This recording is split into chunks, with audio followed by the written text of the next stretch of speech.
what do you guys intend to do?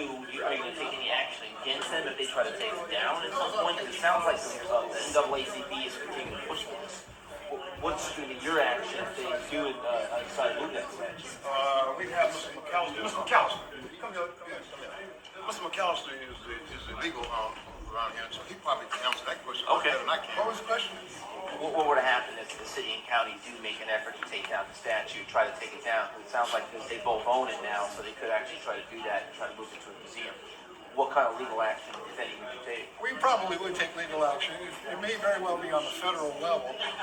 This is being contemplated in several places, including Lakeland right now, because this is a public monument. It's free speech in the public, and the local government doesn't have a right to affect that themselves. That's not really what we were talking about much tonight. We were really debating the merits of General Lee, mostly, as I understood it. But yes, there would definitely be contemplated legal action. I can't guarantee anything, but that's certainly in our arsenal to fight with.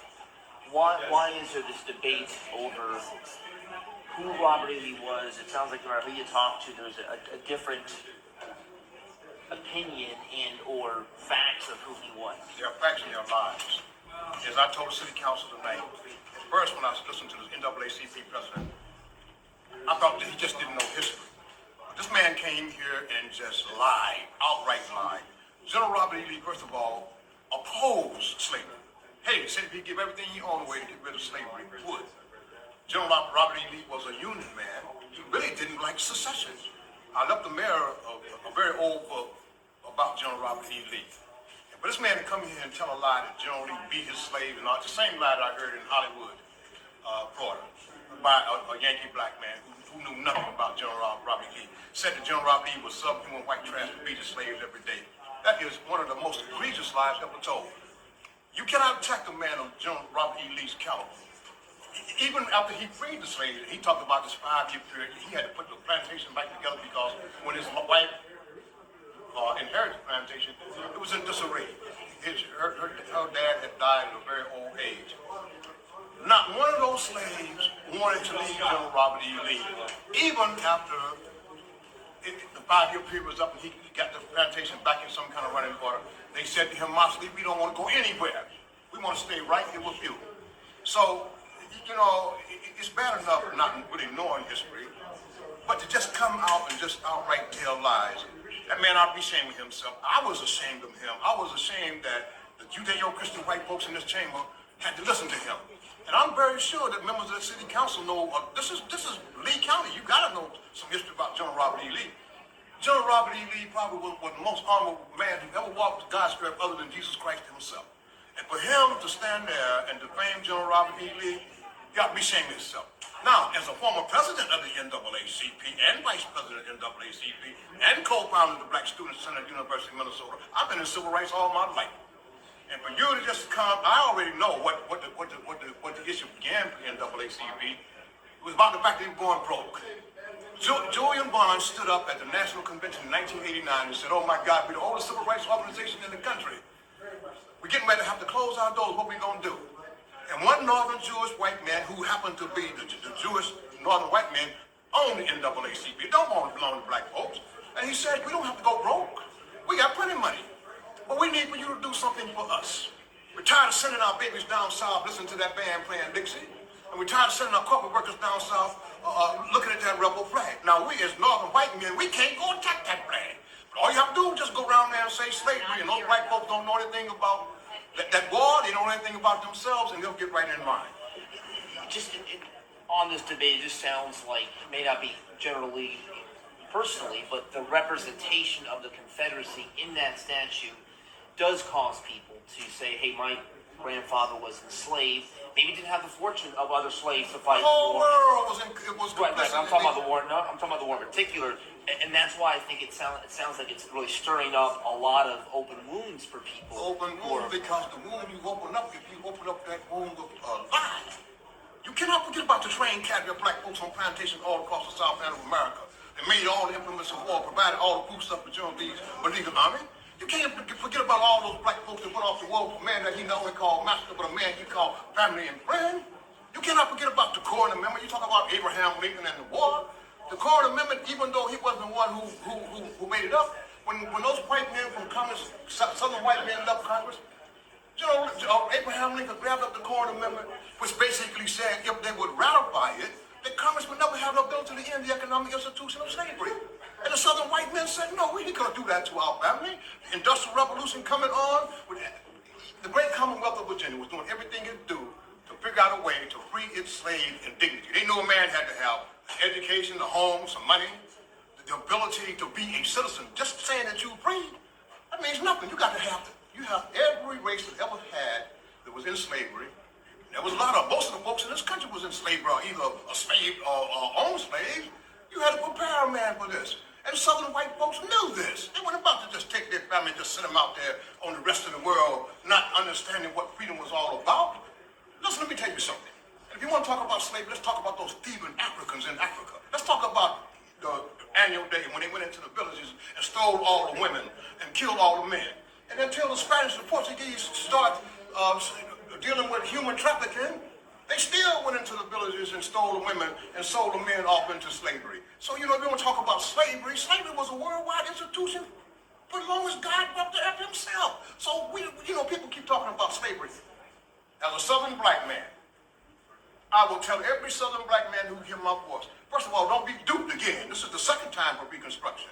We ought to get down on our knees and kiss the ground that our ancestors came to the greatest country on the whole universe, and especially they came to the Southland of America. I'm not here defending the economic institution of slavery, but it was my ticket, and I thank God every day that my great-great-grandmama Hetty went to the Honorable K Edgerton family in Rutherford County, North Carolina. If she had not come here, I might still be looking at the institution of slavery, because those thieving Africans are still in the economic institution of slavery. I don't see Jesse Jackson, and I don't see Al Sharpton and the rest of the poverty pimps out there talking about slavery. So beating up Southern white folks about the economic institution of slavery is a red herring and it's poppycock. I don't think I have anything else to add. Well, I hope you got some more, because I got some more to give you. Real quickly, actually, let me bring this up. And let me tell your station, Fox News. Fox News has been a very honorable station. I certainly don't appreciate standing around here in 30, 40 minutes with you talking, and the only thing I see that your editors do is to take 3 minutes out and say that K Edgerton said while he was in the council chambers here that he'd fight a butane burning dragon for General Robert E. Lee. I would! But there's other things that I'm telling you right now, too. I just want real important, last thing, but pretty important. You mentioned that if there would be a lot of national attention on Lee County if they took that statue down, there'd be a lot of embarrassment, would you say? I don't want to put words in your mouth, but what would have happened if that did happen? Let me tell you this. It is high time for some Southern white men and women in the Southland of America to get over the white folk guilt, to get over this thing, because it's not just about the monument. The monument is weaponizing the monument for other reasons. You better take a good look at George Soros. You better take a good look at all these people who are trying to destroy the Constitution. If it don't be for the Southern white folks, you understand me? And understand as well. Even though General Robert E. Lee signed that treaty at Appomattox Courthouse in 1865, Southern white folks around here still been protecting the Constitution. And if you get rid of the Christian cross of St. Andrew, if you start taking away our monuments, who is going to protect the Constitution of the United States of America? Who is going to keep this institution standing? And this is what this is all about. They're only weaponizing our monuments so that the evil that they have in mind can come. Let me tell you something, folks in the North and Southland of America, they better understand this thing. The whole of America is under attack right now. You better stop taking down our monuments, because guess what? It's a slippery slope. If I was going to take down a monument, I'd take down Abraham Lincoln. He was the biggest bigot of his time.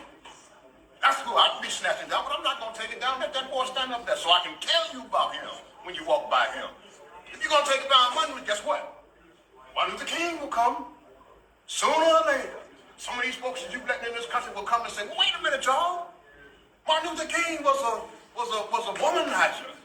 Martin Luther King preached the battle hymn of the Republic on TV. There are a lot of reasons why you can take a man's name and smear his name. Ain't nobody around here free of sin. We learned that around here from the Christian white folks who built places all over the Southland of America and teach us about Jesus Christ. They're all guilty of sin. And I'm going to tell you something. If you want to talk about whitewashing a place, you better take the whole broad and just whitewash it. Slavery is the issue. Because we know that 400 200 years before the first African ever entered the 13 colonies, Spanish folks, but Portuguese was involved in the slave trade. I was surprised after I saw how many Africans came off the continent, there wasn't any left. So when you start whitewashing things and whitewashing history, and slavery is going to be the issue, my dear black folks, you may well just change this name as Africa, because you will have to whitewash everything. Better go around here and not be duped again. They didn't get the memo from the Pole Bearers Association or the United Monumental Association.